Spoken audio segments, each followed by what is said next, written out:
Welcome to the New Mom Talk podcast, your go-to podcast for evidence-based answers to your burning questions about parenting. Join us as we dive into commonly Googled topics and hear from experts and real moms. Let's navigate parenthood together, one question at a time.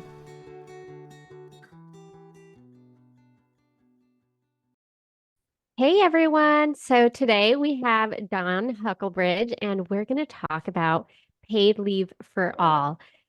I'm so excited to have you on here. I really think that this is like an important topic that many of us moms talk about, right? You don't really talk about it until you're probably going through it, right? When you get hired on and you have no plans to have a kid anytime soon, and you're like, whatever, this paid parental leave doesn't really apply to me. And then it does. And then you're like, oh, I didn't know that's what I agreed to. So, Yeah. all of that being said, I'm going to go ahead and hand it over to you if you can start off with telling us a little bit about yourself and what paid leave for all is. I'm happy to, and thank you for having me. My name is Dawn Hucklebridge. I'm the founding director of something called Paid Leave for All, and we are the national campaign of the organizations that have been fighting for too long now for a federal paid family and medical leave law for all working people.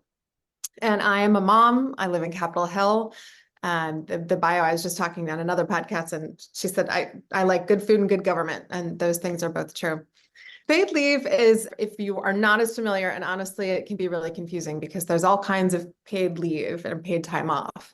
But what we're fighting for is paid family and medical leave, which means if you or a loved one has a serious medical condition, that you can hold on to your job and a paycheck while you're recovering or caring or getting treatment or whatever it might be, or just had a baby. And we are one of the only countries in the world that doesn't guarantee any form of it. And that means that 1 in 4 women have gone back to work in this country within 2 weeks, less than 2 weeks.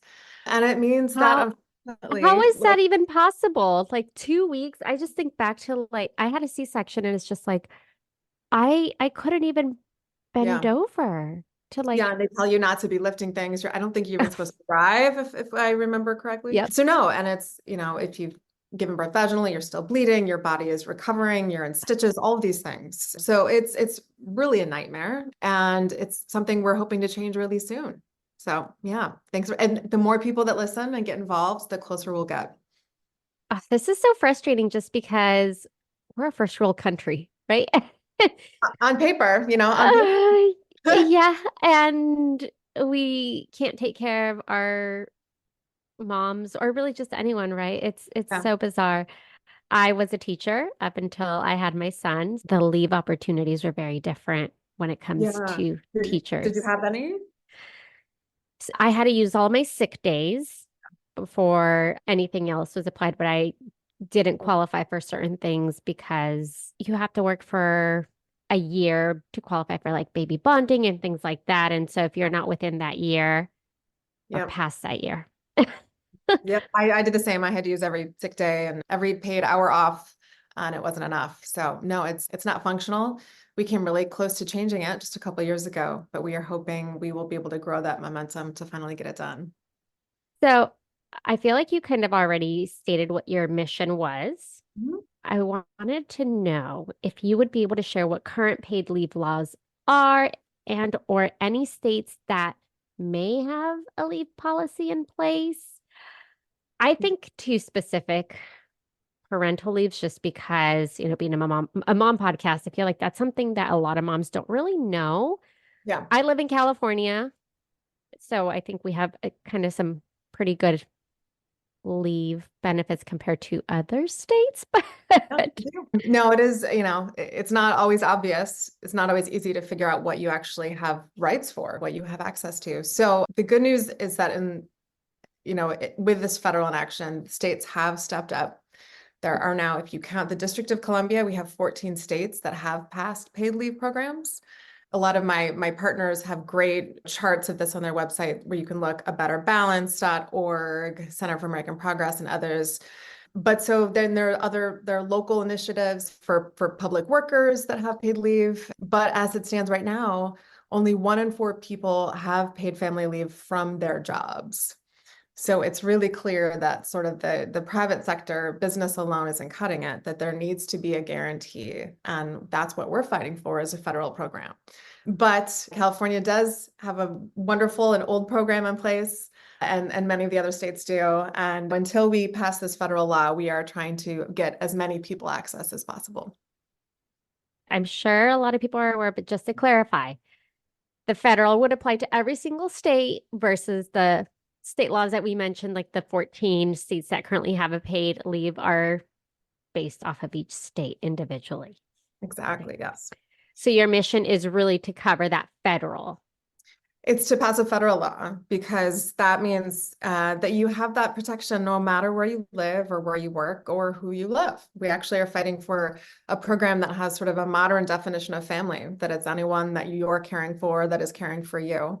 And, the laws as they are right now aren't keeping up with real families or real needs in the 21st century. So that's what we're fighting for, is that guarantee, that federal protection. Can you share what some of the benefits would be of a paid leave? Yeah. Well, first of all, we believe it's really important that you're not fired, which unfortunately still happens all the time. We do have something called FMLA, which folks might have heard of, but that is unpaid leave, and it only applies to about half of the population. So as it stands now, you can still be fired if you go on leave with a baby or whatever else. So we are fighting for that protection, and we are fighting for a paycheck. In most cases, it is not 100% federally, but we are hoping that, businesses and others will top up. But we do believe it should be for all forms of caregiving. We do believe it should be all forms of family. And we do think it should be what we call a progressive wage replacement, which just means that you should get as much of your paycheck as possible, and particularly if you have a smaller one. If you're a lower income worker, you're not going to be able to survive on half of your paycheck. You're going to need close to all of it. So those are some of the things that we're fighting for. We think also that if you think about what paid leave is, it's also it's peace of mind. It's financial security. It's freedom. It's knowing that you don't have to take a job based on the individual benefits you're looking for. It means that you could start your own business, honestly. You could be more creative or entrepreneurial, and you can just be there for the most important times of our lives, a baby's first smile or a parent's last breath. More and more of us, women caregivers in particular, are caring for both parents and our children at the same time. So this is a growing crisis and a growing need that we should have done many, many years ago, addressed, I should say. Yeah, I mean, you make a valid point. Like I chose not to return to work after having my son, Mm-hmm. which it's a downside that yeah, now I don't have an income, but at the same time I get to spend my time with him and I get to do all sorts of activities. So yeah, it's kind of a compromise, right? Are there any negatives to this? Are you ready to dive deep into the ebbs and flows of motherhood from preconception to postpartum and everything in between? Hi, I'm Hannah Gill, VBAC mom, doula, birth educator, and host of Motherhood Flow. Join me as we explore empowering birth stories, personal insights, and expert interviews covering topics like VBAC preparation, pregnancy wellness, and navigating the joys and challenges of motherhood. Whether you're preparing for your own journey of becoming a mom, wanting to learn more about VBAC, or you're looking for support and inspiration along the way, Motherhood Flow has you covered. This is your space to walk through birth and motherhood on your terms, ensuring you're not just going with the flow, but being an active participant in your own story. Subscribe to Motherhood Flow now on your favorite podcast platform. Nope. And I mean, people ask me a lot, what is the opposition to paid leave? And I say, well, I'd love to see the politician stand up and say, I am against the idea of a mother or father being home with a child, or someone not being fired when they've been injured at work. There is no rational opposition. What I will say is that there are disagreements about the role of government and politics, and whether this is a private matter or whether it's something that should be offered and regulated by the federal government. I believe in the latter, because the private sector and it's not fixing the problem. I think this is something that government should do and can do and could do well. And then some people talk about, we can't afford it. It's no matter how we pay for it, whether it's through taxes on the wealthiest, or whether it's through a very small payroll tax. That's always something people will throw up. And I say, we always find money for the things we really want to do. And what's more important is that actually it costs us a lot of money not having this policy in place. We know that families lose over $22 billion every year in the United States because they don't have access to paid leave. We also know it would keep more people in the workforce. We know that it would be good for retaining talented workers. It would reduce turnover costs. I mean, every analysis ever done shows that this is an investment that yields great returns for everybody. So again, I think that's commonly something you'll hear, but it's not correct. It's not factual. And as far as I'm concerned, I don't see any drawbacks to having access to financial security and to your family. Yeah, such a valid point that it always comes down to the money, right? Like who pays for it? Taxes. Oh, it's frustrating because as an individual, you can't really voice your opinion or your belief when it comes to the politicians that are voting on all of this. So it's frustrating. That being I would just said, say can. I would encourage you to, because you can. And just remember that they work for you. That's their job. You're the boss. So we make it really easy, actually, if anyone's listening and wants to, and we encourage you to tell your elected officials, your candidates, that you care about paid leave and you want them to act on it. You can go to our website. We also have a petition with Glamour. You can sign so quickly. So I know it feels like your voice doesn't always matter, but it does. well, my next question was going to be, what are ways that individuals can get involved and support this cause? So you mentioned going to your website, signing a petition. Yes. So I would definitely say right now we are just a couple thousand away from our petition goal with Glamour. So that's linked on our website. There's also a take action tab at the top. You can also easily click that.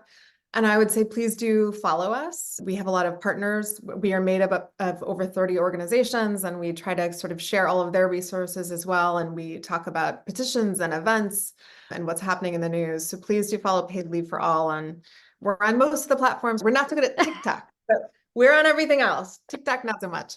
Please do follow us and share your story too. That really does matter, whether it's on social media or to your elected official, saying whether you had paid leave or not, why it's important to you, why you need it. It is important and it matters. Well, do you have any other tips, suggestions, or recommendations? Or is there like a specific politician that they should reach out to? You should reach out to actually any elected official or candidate you talk to. You should bring up paid leave if this is something that speaks to you. But while we're trying to pass a federal law, it is your senator and your congressperson that will have the vote. We were really close in 2021 to passing paid leave into law. We were actually basically one vote short in the Senate, a man named Senator Manchin. But otherwise, we were almost there. And it's important that your representatives hear from you, because again, they are literally the ones that work for you. And they do track what calls they get, what emails they get, what meetings, what people are talking about and asking for. So again, it does matter. I encourage you to follow us, join this movement. It is an important one. It's also a fun one.